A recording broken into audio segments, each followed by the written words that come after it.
Good afternoon, ladies and gentlemen, I'm John, this is Many a True Nerd. Welcome back to Fallout's Tale of Two Wastelands. Well, last time, we dug into the secrets of Rivet City, and today we're going to be continuing the theme by diving into the secrets of the Wasteland itself.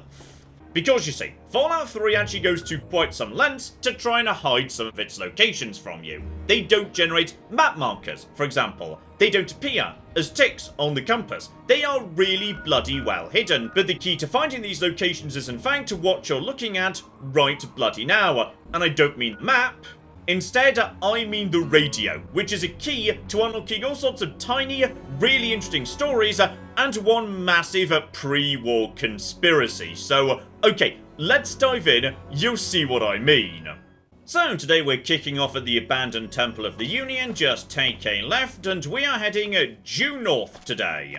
And while this isn't my destination, it does fall conveniently en route, so yes indeed, the Grizzly Diner straight ahead of me right here. This is going to trigger an ambush, but I would like to visit this location anyway, because one, it's kind of cool, and two, it does contain one of my favourite audio tapes in the entire game, and one that does lead somewhere rather interesting. So, yes indeed, bloody skulls, body parts everywhere, a Grizzly Diner to be sure. And the moment I step inside, the front door, the back door, anything, it's going to spring an ambush. Raiders are going to appear and start walking towards this location. So, I say, how about we turn the ambushers into the ambushed? Right, mines are set on every entrance, and now we just step inside, which should immediately trigger an ambush. So as soon as we just step in here, we should see, there we go. I see some guys over there straight away.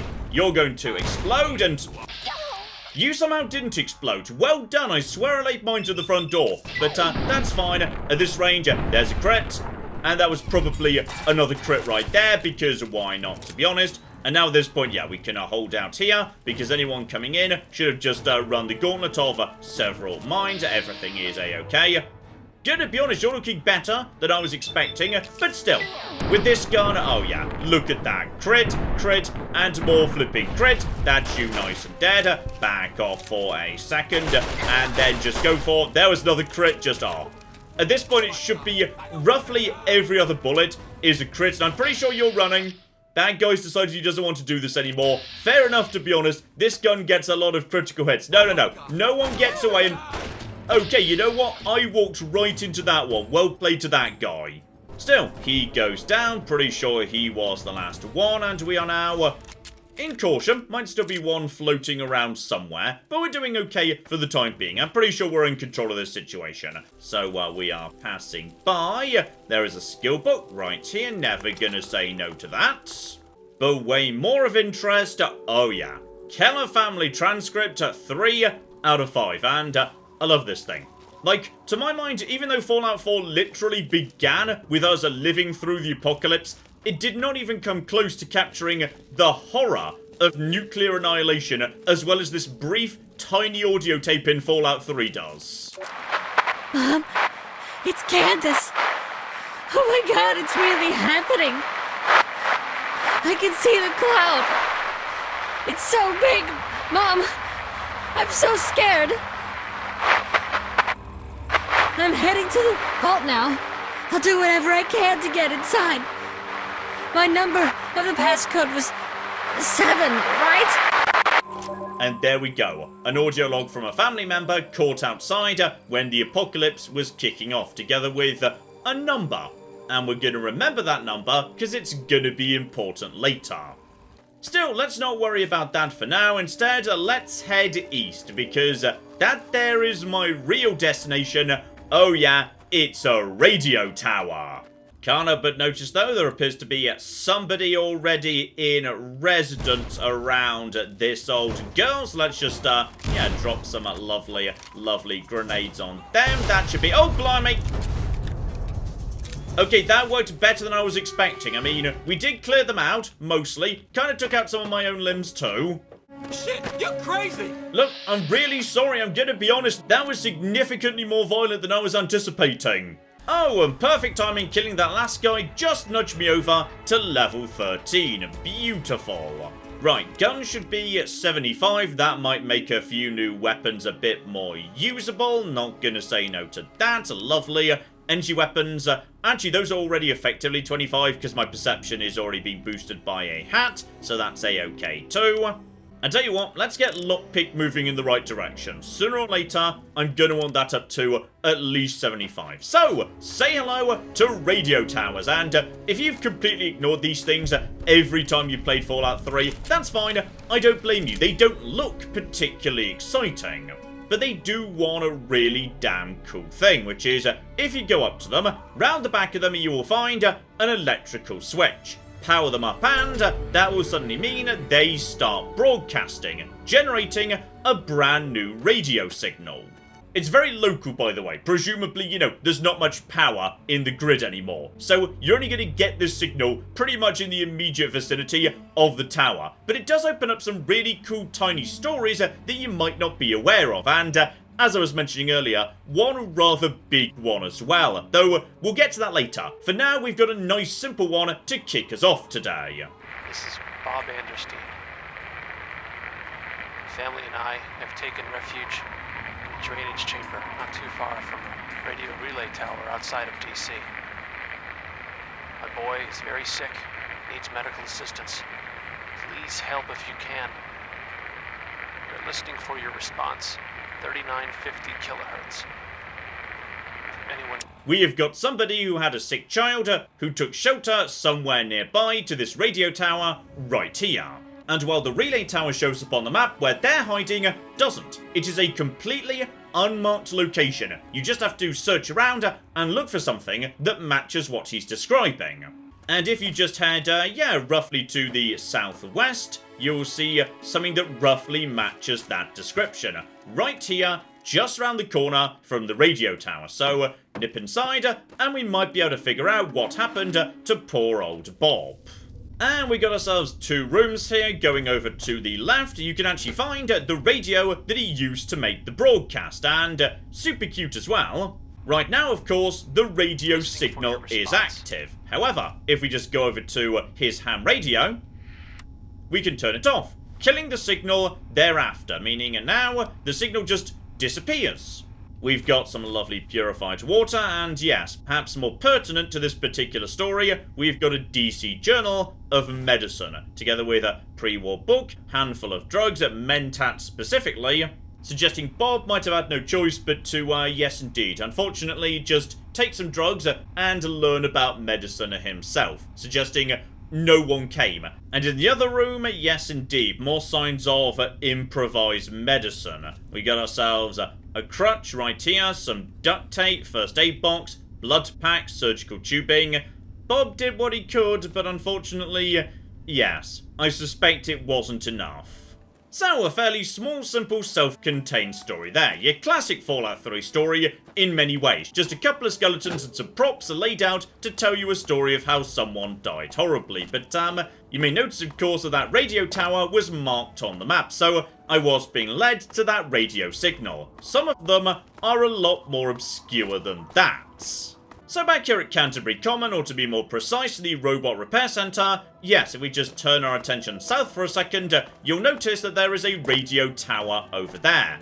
This one, however, is not a marked location. There is nothing on the map or your compass that will lead you in this direction whatsoever, but I kind of like this one, because to my mind it generates one of the creepiest radio signals in the game. So yeah, here we are, just a tiny bit south of Canterbury Common, and right here, flick the switch and we activate a brand new signal. Yankee Bravo. But yes, as I say, this one's a bit different.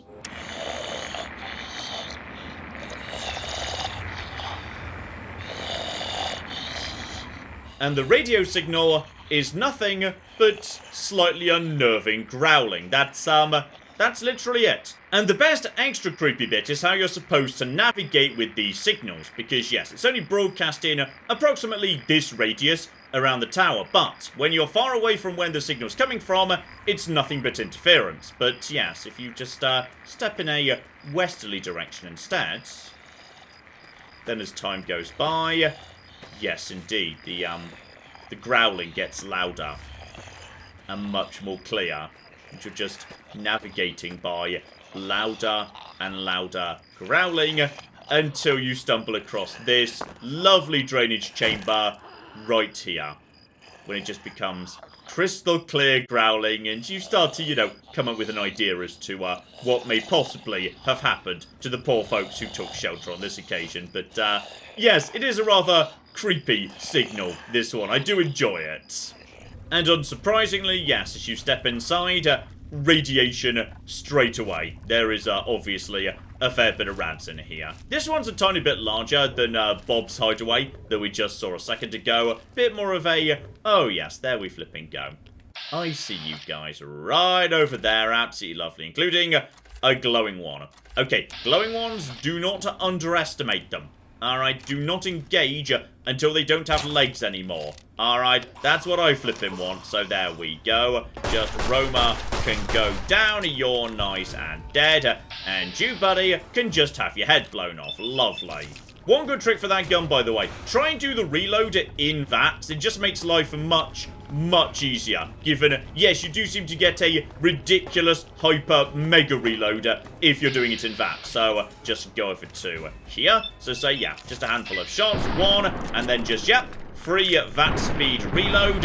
Lovely. Your head explodes. Everybody is dead. And yes, indeed. You can see precisely where the signal was coming from. This radio right here. So let's just shut that off for future generations. Though actually, you know what? The ghouls are dead. It's fine.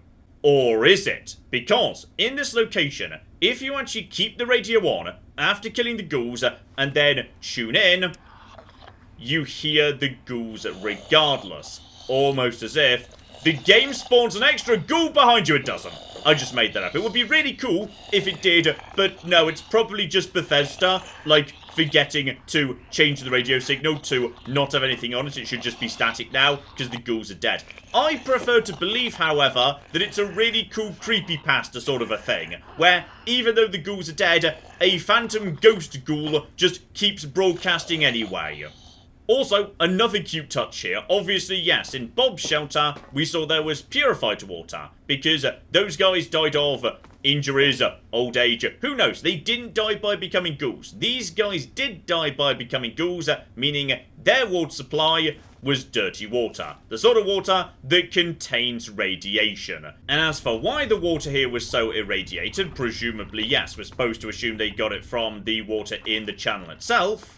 Well, just head through the cracked wall, past a couple more ghouls, and yes, indeed, bad luck for them, they stumbled upon a secret underground toxic waste dump. So, yes, indeed, bad luck all round, really. Unfortunately, not every radio signal is just a record of ancient pre-war history. Some of them have got a bit of a sting in the tail today, so return to Jury Street Metro, location we visited. I think this might be the third time we've come here at this point. There is just so much stuff in this little environment because, yes, right at the edge of the tiny little area around Jury Street, just to crack open this, you will need a bit of lockpicking to do so. And we will pick up a brand new signal, though this one is something a bit different. Radio signal Oscar Tango. And this one is not a person at all. On this occasion, it's Morse code, written as dots and dashes, broadcast as short and long beeps. And fun thing, good attention to detail here, the message that's broadcast does actually make sense. It uses real-world Morse code shorthand, because obviously, you know, you don't want to be spelling out long words. You need a series of standardized abbreviations, which this game uses. So the message that is broadcast is CQ, standing for calling all stations, DE, used for this is, and then the code spells out Oscar Tango, or to be precise, OT, and finally K, meaning over, and that signal just repeats over and over and over again. Basically, it's just saying, hey, I'm here, this is my unique identifier, get back to me if you can. The signal on this occasion not coming from a massive pipe in the wall or anything, but instead from a humble sewer grate. Some of these are not just for decoration, some of them actually do something. So, down we go into, yes, once again, a slightly larger hidden drainage chamber. Seriously, survivors in the post-apocalypse, they bloody loved drainage chambers. This rumour, however, yes indeed, if you're paying attention, you may well be able to determine what's going on already. This graffiti much more in line with post-apocalypse raiders than any group of survivors who might have been here in the first place, especially as, yes, it would definitely appear this place has been trashed at some point or another. So somebody, presumably a resident of the boarded up houses nearby to Jury Street Metro, had a nice little thing going on down here. Alright, they had their ham radio, they knew their Morse code that they set up automatically on the system, they had big books of science, etc, etc, etc, but, yes, obviously, something's gone very badly wrong. So just hit the switch here, and nip downstairs to see that, yes indeed. Probably, we can reasonably guess what happened here was, raiders moved in. These two skeletons would probably be the original two inhabitants, and we're not done yet. This isn't ancient history. If we just hang out down here for just a second, there we go. You might notice a bit of red on the compass. The raiders are still in residence. This may or may not be an ambush. Ambush might be... That one's got a chainsaw. I mean, this is good news or bad news. Bad news, because he's got a chainsaw. Good news, because if I survive this, I'll have a chainsaw. So come on, that gun, do not let me down, and oh, bloody hell, okay, my arm just got broken immediately. So, okay, let's just get out of here for a second and stay away from the nasty man in the metal armor with the... He's going to win. He's 100% going to win, and there's nothing I can... Okay, we want to just get the cock out of here. Chainsaws are nasty. Chainsaws are really, really cocky. You know what? You can have the place. It's fine. Just stay away from me, please. I'm begging you.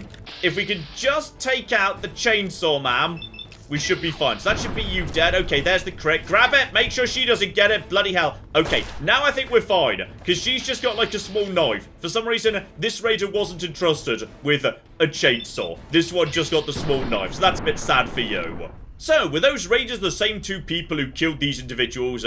Probably not really, given, yes, the timescale doesn't really make sense that original inhabitants from the post-war period would be taken out by raiders who are active today, but I choose to believe maybe they were like the descendants of those individuals.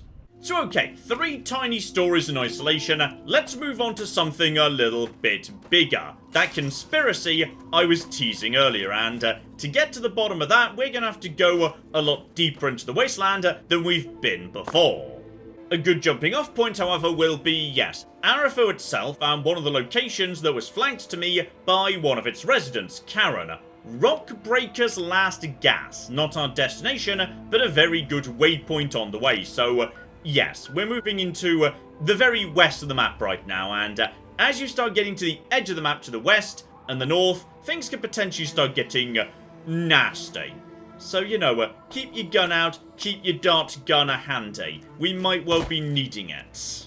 Oh, but no, on the contrary, today we have got precisely the opposite. We have got our new best friends, the Outcast, just running along, doing their own thing. So okay, just sometimes you will see an Outcast patrol, and they do marvellous, marvellous work. But normally, they're very rude. Not today, though. Today, I'm going to be their new best friend, because the Outcast flipping love me.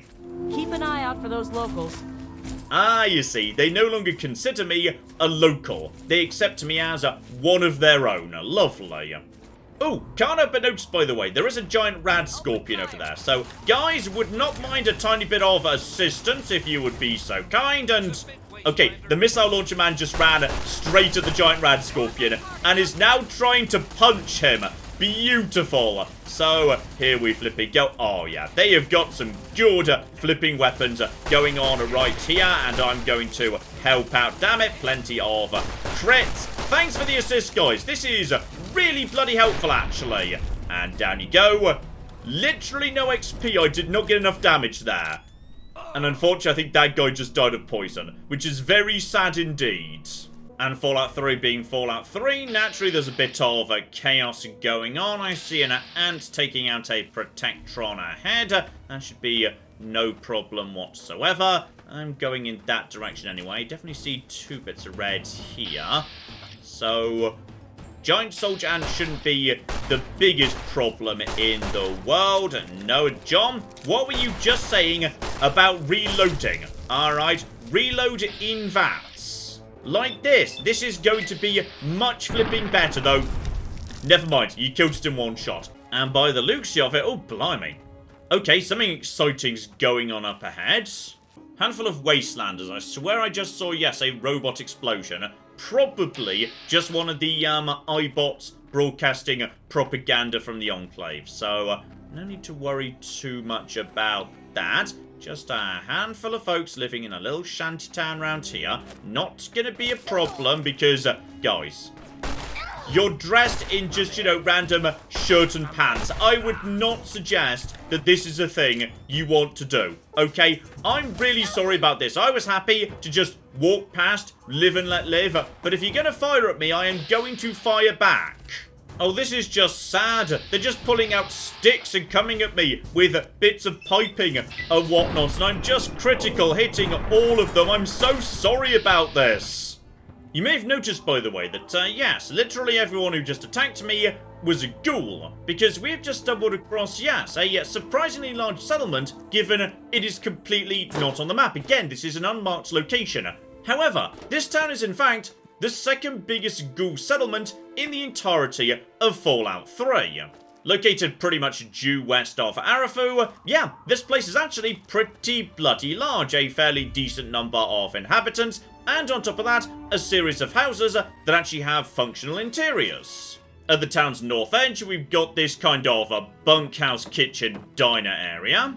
Meanwhile, over here in this shack, a fairly large single occupancy house. You've got yourself a pretty bloody nice gun right there, a single bed, a bathtub. I would like to assume that, yes, this would indicate whoever the town leader was. He would live in here, given he gets a big old house all to himself.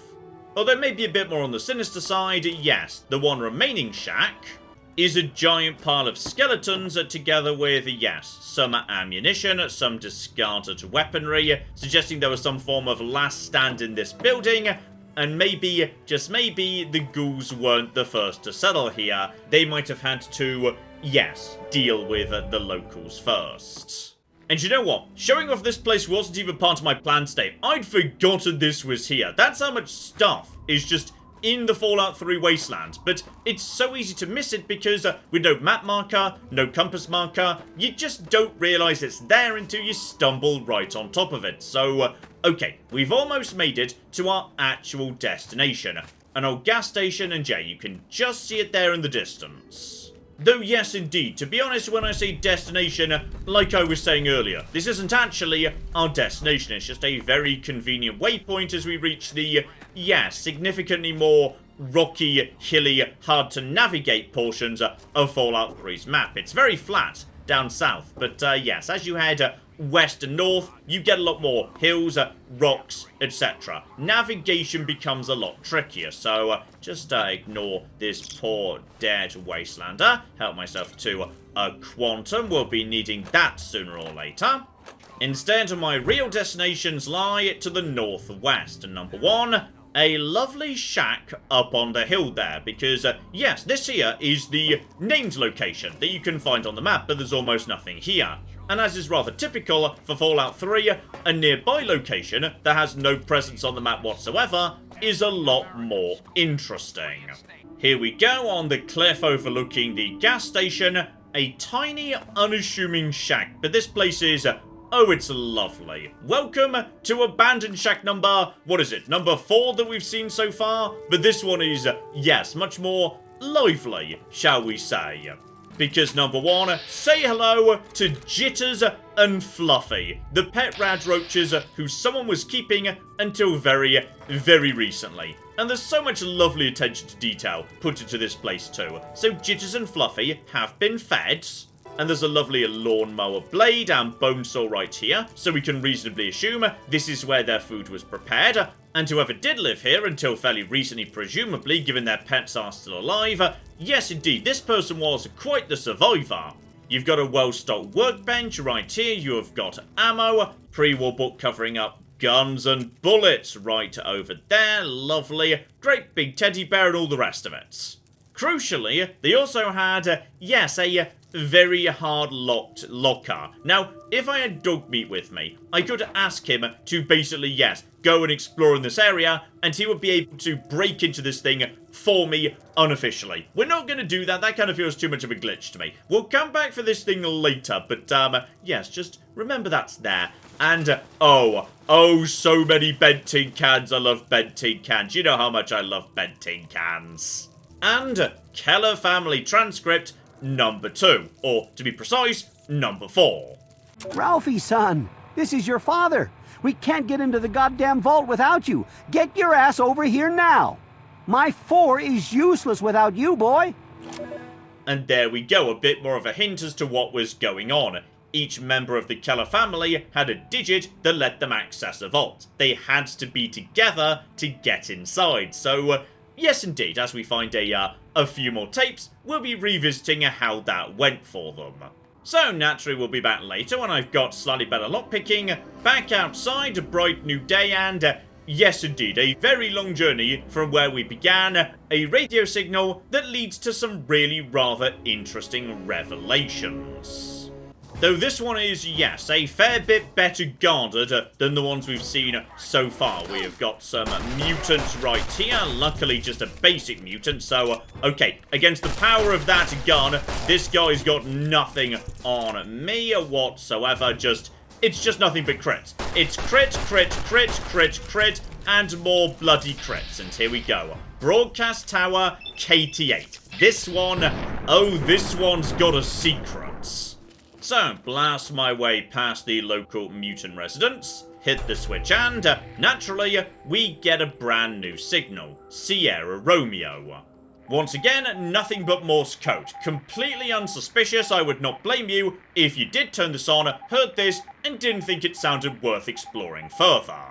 Still, just follow the signal by creeping down the cliff face. When you hear less interference, you know you're going in the right direction. So yes, just northeast, work your way down the rocks here. And here we go, drainage chamber hidden away so well you would have no reason to stumble across this. We are getting into obscure on top of obscure, and we're not done with the obscure inception yet. But just head on in, and yes, things are a little bit more interesting here than you might reasonably expect. You might notice immediately, yes, obviously access to some form of underground area and working terminals. Working terminals that don't appear to be working. A whole bunch of gibberish. Error, invalid decryption key. So have a bit of a poke around. We have got a key right over here. Return to the computer, and we can use that to crack open the secure hatch, because this is not just a random drainage chamber. This is not just where some random person pre-war took shelter. This is not just, the sad story of how Bob and his son died. This, in fact, is a secret bunker that was being used by Chinese infiltrators before the Great War. Because yes, indeed, the Chinese had done a much better job at infiltrating pre-war America than you might reasonably assume. The trick being, of course, because nobody knew they were doing it, you don't find many people writing about it in pre-war terminals. They actually did a pretty bloody good job keeping themselves hidden. So if you want to, you can have a nice jumpsuit or hat. Though yes, I believe I got really lucky right at the start of the game and stumbled across a dead Chinese commando as one of my very first random encounters just outside the Super Duper Mart. But if you didn't get as lucky as me and stumble across that right now, this might be your first chance to get hold of a commando hat. So that's nice. On top of that, they had a good supply of water and one mini nuke. So okay, if they were discovered, one might reasonably assume that was their plan B. Detonate the nuke rather than be captured. Doesn't matter in the end though, they apparently got a bit ghoulified and then died. But John, I hear you cry. This was just a couple of embedded spies hiding in a hole. Very much like the spy you stumble across in Point Lookout. This is hardly much evidence of widespread Chinese infiltration in American society that was going very well for them. Well, funny thing that, how about we, yes, head towards our next destination, because the radio's got one last delightful secret for us yet. And for that, we're returning to the much more friendly territory of Wilhelm's Wharf, because when am I not revisiting Wilhelm's Wharf? Rest in peace, Grandma Sparkles. But this time we're heading just the tiniest bit further south, because just past Wilhelm's Wharf, here we go, we've got a metro station. This is perhaps the shortest and simplest metro station in the entire game, by the way. There is no access to tunnels, no way to get lost whatsoever. It is basically just a corridor with two ghouls in it. So let's just pass over that and move straight on to our destination. And here we go. Welcome to the Arlington National Cemetery. The cemetery at Arlington is overwhelmingly, yes, a very nice, chill place to hang out. I'm guessing that at some point it was suggested that it might be a bit distasteful to have massive running gunfights in the middle of a real-world actual cemetery. So, as a result of that, the vast majority of this area does not have enemies in it. There is in fact just one curiosity. Right in the middle of the graveyard you have got one small isolated house, which has certainly got a little bit of a mystery about it. The upstairs are wildly unremarkable. In layout, almost identical to houses you'll run into all over the shop. Kid's bedroom, adult bedroom, kitchen downstairs, all the rest of it. But if you just, keep exploring, the basement, that's where things get a bit on the interesting side. Past the various creepy mannequins, you have got yourself, yes indeed, a shrine to Abraham Lincoln, with books, knives, bottles of wine, all the rest of it. Certainly a bit on the odd side. Although in more practical terms, of course, oh yeah, the luck bobblehead, and oh, that'll flippin' do. So obviously, yes, in the base game, this would increase luck by 1, which would give you a 1% boost to crit chance. I will take 2.5 instead, given I'm not actually gaining any of the other benefits of luck. So, okay, now that will flipping do. So, as I say, bit of a mystery why there is just a shrine to Lincoln in this random empty house, except it's not empty. Or rather, it is empty 99% of the time, unless you have got a very specific perk. In the event that you take a Lawbringer, which I couldn't actually get at this point of the game anyway, it only becomes unlocked to the next level, at level 14, then this house is occupied. It is instead the house of notorious bandit Junder's Plunkett, which, okay, I know it sounds like I'm making this up. In fact, you know what? We're coming back here in just a moment because, let's just say, there'll be a very good opportunity to gain a lot of XP very, very soon indeed. Because if we just keep heading through the cemetery to the south in just a flipping moment, our dear old friend the radio might just provide us with a new bit of information. Here we go, the People's Republic of America broadcast. Greetings to the oppressed masses from the peace-loving peoples of China. Why do you continue to send your boys to die for your capitalist masters? The gang of Wall Street fat cats and their Washington warmonger puppets have plunged the world into war to line their own. And at that point the signal cuts out. But yes indeed, the Chinese had managed to infiltrate pre- and immediate post-war America so thoroughly that they were broadcasting local radio propaganda. So how about we have a bit of an explore, because based on what we know about radio broadcasts in this game, if we can hear this signal, that means the source is pretty bloody close by. So just leave the cemetery behind and start moseying along in this direction. And in no time whatsoever, here we go, Mama Dolce's. Let's just say we're definitely on the right track here. And if we just poke around a bit inside, Chinese remnant soldiers. All, as it turns out, ghoulified. So, yes indeed, we have found not just a tiny bunker with a handful of Chinese spies in it, this was an entire factory completely occupied by Chinese agents. And if we get very lucky, there we go. One of their heads has exploded. Though, bear in mind, yes, they do also have some slight security set up as well. So just take out their turrets. See if we can just get some good shots in on them. We are very lucky indeed. Yeah, handful of shots on the armor. Oh, yeah. Dropped the gun. Down you go too. Okay, this might get a little bit nasty at some point or another. It is worth, however, noting this is effectively, though it doesn't look like it, a military installation. So, yes, you've got yourself the ability to control turrets, all the rest of it. And because this is a Chinese facility, in line with Fallout law, there are a fair few stealth boys hanging around. And as you might be able to hear in the background there, yes, indeed, the ghouls do all speak Chinese. If we get close enough to them, however, to trigger the general subtitles, we might well get lucky enough to be able to see what they're saying, because I believe the subtitles are translated and not actually in the original. So just take you out and... Ow! Bloody hell, someone's shooting me. Okay, someone up there. That's all absolutely fine. Just keep on keeping on. Eventually we'll... Hello! Yes, yes, yes, I know you're there. It's fine. And there's what we're looking for. A captain. Yes, indeed. What we want more than anything is people of a nice high rank, because people of high rank can be carrying some very useful extra bits and pieces. So down you go, buddy. Back to hidden if we are very lucky. There we go. One encryption key.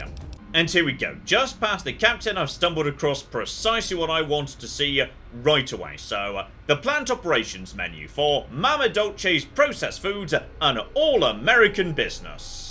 And one thing I do find rather amusing, by the way, is this isn't just a case of, hey, there were a whole bunch of Chinese agents who were hiding out in this factory. No, they were actually running it as a pre-war business. And apparently, they were doing pretty bloody well. They were making good money selling the least authentic possible Italian food into the pre-war American markets.